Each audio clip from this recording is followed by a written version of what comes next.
Our trip to Haiti was an amazing experience, one that God really used in my life to teach me some new things about Him and to see things in a different way. And inside were 30 beautiful, happy, joyful, gorgeous little girls, and I loved them instantly. I had no idea how that would go. I was nervous, but God gave me this instant love for them that I was so surprised by.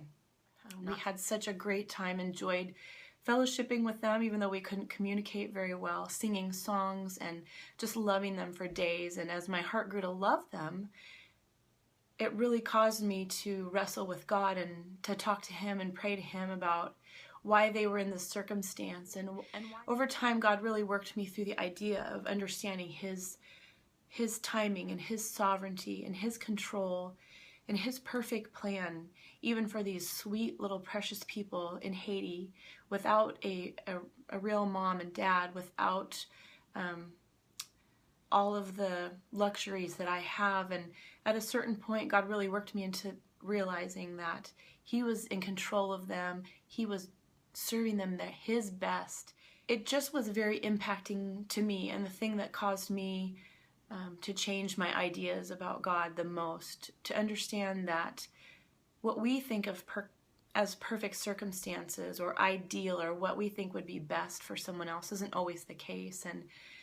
And really what those girls need, and only thing they need, is eternal hope for the girls. And I found myself the last day just sobbing as we left that orphanage and said goodbye to the girls, sobbing and praying, God, no longer was I praying necessarily take away the filth in their life, change circumstances, but praying, God, save their souls, make sure they all know about Jesus, and just begging God that He would save them all to an eternity with Christ, with all of us, and that someday we would be together again in a perfect place. Beginning of the week, it was hard for me to imagine that anything but sorrow and despair could be present in these circumstances.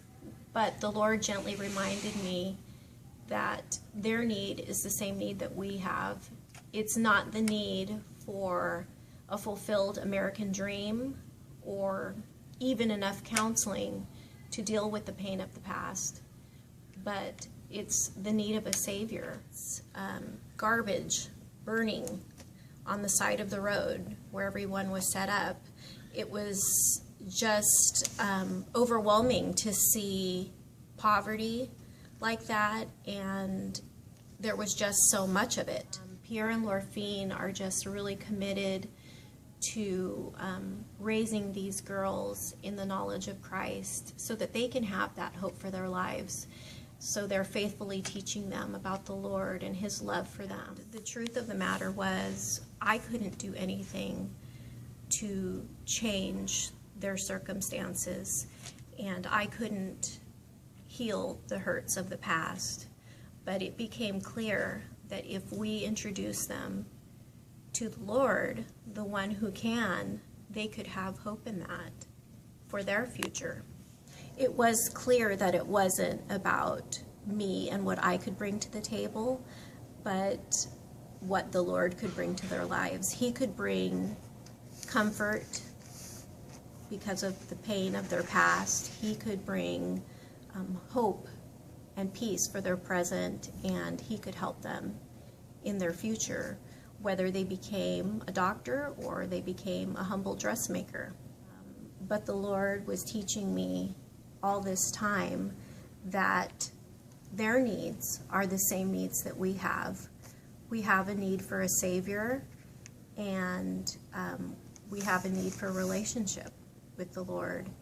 It's a wonderful work that's going on. It was inspiring, it was humbling, and it was such a privilege to be part of it.